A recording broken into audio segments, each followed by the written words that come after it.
బంగ్లాదేశ్లో హిందూ హత్య చేసిన 7గురిని అరెస్ట్ చేసినట్టు ప్రకటించిన బంగ్లాదేశ్ ప్రభుత్వం. ఇటీవల బంగ్లాదేశ్లో నెలకొన్న పరిస్థితుల్లో అక్కడ ఉన్న మైనార్టీ వర్గమైన హిందూకు చెందిన 25 ఏళ్ల దీపు చంద్రదాస్ అనే హిందూ మతానికి చెందిన వ్యక్తిని ఆందోళనకారులు తీవ్రంగా కొట్టి చంపిన విషయం తెలిసిందే.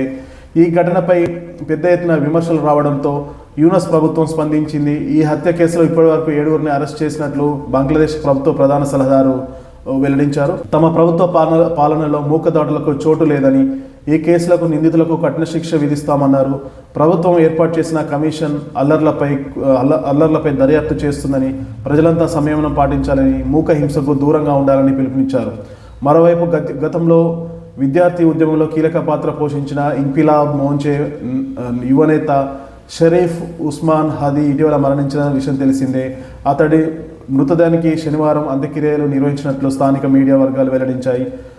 బంగ్లాదేశ్లో ఆందోళన కొనసాగుతున్నాయి. అక్కడ నివసిస్తున్న భారతీయులు అత్యవసరమే తప్ప బయటికి రావద్దని ఆ దేశంలోనే ఉన్న భారత హైకమిషన్ కార్యాలయం అడ్వైజరీ జారీ చేసింది.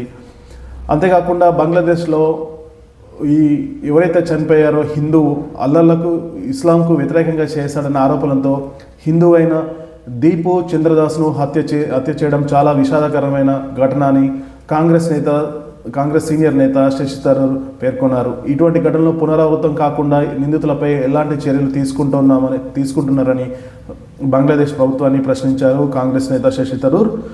అయితే దీని ఒక మైనారిటీ అయిన హిందువుని తీవ్రంగా కొట్టి చెట్టుకు వేలాడదీసి మళ్ళీ ఆ శవాన్ని రోడ్డుపై వేసి పెట్రోల్ పెట్టి కాల్చిన ఘటన ప్రపంచవ్యాప్తంగా దీనిపైన నిరసన వ్యక్తం అవ్వడంతో యూనస్ ప్రభుత్వం ఎటకీలకు స్పందించి 7గురు ఉన్నట్లు వారిని గుర్తించి వారిని అరెస్ట్ చేసినట్లు చెప్పింది.